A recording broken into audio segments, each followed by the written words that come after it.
اگر باطل قوم اپنے طریقے پر مجتمع ہو کر قانون مجبور ان کے لیے ہو سکتا ہے، تو مسلمان جس کا دین حق ہے وہ اپنے دین پر مجتمع ہو کر قانون کے خلاف کامیاب کیوں نہیں ہو سکتا؟ میں یہ کہنا چاہتا ہوں۔ لیکن وہی بات جو میں کہہ رہا تھا کہ اگر ایک کھانا کھانے کی لائن کی سنت میں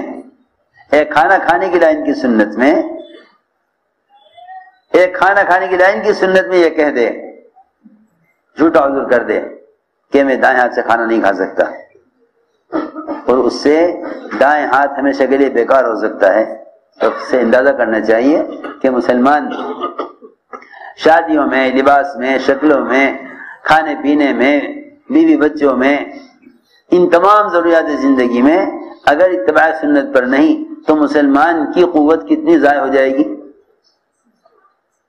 اس لیے کہ یہ صرف اس زمانے کے لیے تو نہیں کہہ دیا ایک آدمی سے کہ بھئی اس نے کہا میں سنت پر کہ میں دائیں ہاتھ سے نہیں کھا سکتا، اس کا دائیں ہاتھ بیکار ہو گیا۔ ایسا تو ہے نہیں کہ سنت کی اہمیت حضور اکرم صلی اللہ علیہ وسلم کے زمانے میں تھی، بعد میں نہیں ہے۔ آپ کا تو جو عمل ہے وہ قیامت تک کے لیے ہے، آپ کا جو عمل ہے قیامت تک کے لیے ہے۔ میں نے عرض کیا کہ اسلام کا رعب اور اس رعب سے محمد صلی اللہ علیہ وسلم کی مدد کی گئی ہے، وہ رعب قیامت تک کے لیے اتباع سنت میں رکھ دیا گیا ہے۔ وہ رعب قیامت تک کے لیے اس میں اتباع سنت میں رکھ دیا گیا ہے۔ جو جتنا زیادہ متبع سنت ہوگا باطل اس سے اتنا ہی زیادہ مرعوب ہوگا۔ ذرا اندازہ کرو، اگر صرف مسواک کرنے سے، جو وضو کے فرائض میں سے نہیں، واجبات میں سے نہیں، بلکہ مسواک وضو کی ایک سنت ہے، مسواک وضو کی ایک سنت ہے، دشمن سے مقابلہ، سارا باطل مقابلے پر، نماز اعلی درجے کی، جہاد اعلی درجے کا، نیتیں سب کی اخلاص والی، لیکن دشمن پر فتح نہیں ہو رہی، تلواروں سے بھی دشمن پر فتح نہیں ہو رہی، سارے اعمال اعلی درجے کے ہیں، دشمن پر فتح نہیں ہو رہی۔ خیال آیا بیٹھ کے سوچنا چاہیے کہ آخر کیا بات ہے، کیوں نہیں فتح ہو رہی؟ تو پتہ چلا کہ سارے کام تو کیے، وضو بھی کی، نماز بھی پڑھی، دعائیں بھی کر رہے، کوشش بھی کر رہے، لیکن یاد آیا کہ مسواک نہیں کی۔ کیا نہیں کی؟ مسواک نہیں کی۔ اوہو، مسواک کی سنت چھوٹ رہی ہے، مسواک کی سنت چھوٹ رہی ہے۔ چنانچہ جیسے ہی مسواک کرنے لگے اللہ نے ایسا رعب ڈالا مسواک کا، ایسا رعب ڈالا مسواک کا کہ اس مسواک کو دیکھ کر سارے دشمنوں نے میدان چھوڑ دیا، سب بھاگ گئے۔ یہ کیا بات ہے؟ کہ بات یہ ہے کہ یہ ہمیں کھانے کے لیے دانت تیز کر رہے ہیں، حالانکہ جن پر تلوار سے فتح نہ ہو رہی ہو ان پر مسواک سے فتح ہو جائے گی۔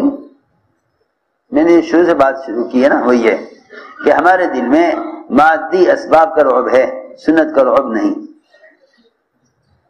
سنت کا اہتمام نہیں۔ ہاں مادی اسباب میں ہم مدد تلاش کر رہے ہیں، وہاں مادی اسباب میں تلواریں فیل ہو گئی فتح ہونے میں، لیکن ایک مسواک کی سنت نے سارے کفار کو مرعوب کر دیا، ایک مسواک کی سنت نے سارے کفار کو مرعوب کر دیا۔ یہ میں عرض کرنا چاہتا ہوں کہ 3 لائن سے سنت کے احیاء پر آؤ۔ ہم یہ بات اس لیے عرض کر رہے ہیں کہ کام کرنے والوں میں اب سنت کے اتباع بہت ہی کثرت سے کم ہوتا جا رہا، اور تینوں لائنوں سے سنت کے اتباع میں کمی ہے، تینوں لائنوں سے سنت کے اتباع میں کمی ہے. کیوں؟ دیکھو میں عرض کرتا ہوں. جب دعوت اللہ کی نقل و حرکت سے اس نقل و حرکت سے نئے لوگ اس کام میں آئیں گے تو کام کرنے والوں کو ان کے ساتھ اختلاط اور ان کے ساتھ رہنے کی وجہ سے غیر محسوس طریقوں پر ان کے طریقے، ان کا نیا نظام پسند آئے گا. جس کام کرنے والے کی ہر وقت نظر صحابہ کی سیرت پر اور محمد صلی اللہ علیہ وسلم کی سیرت پر نہ رہے گی، وہ نئے طریقے اختیار کرے گا. میں مثال دیتا ہوں.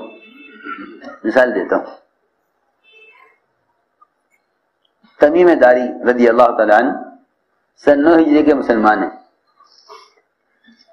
اب اسلام لائے سن 9 ہجری میں.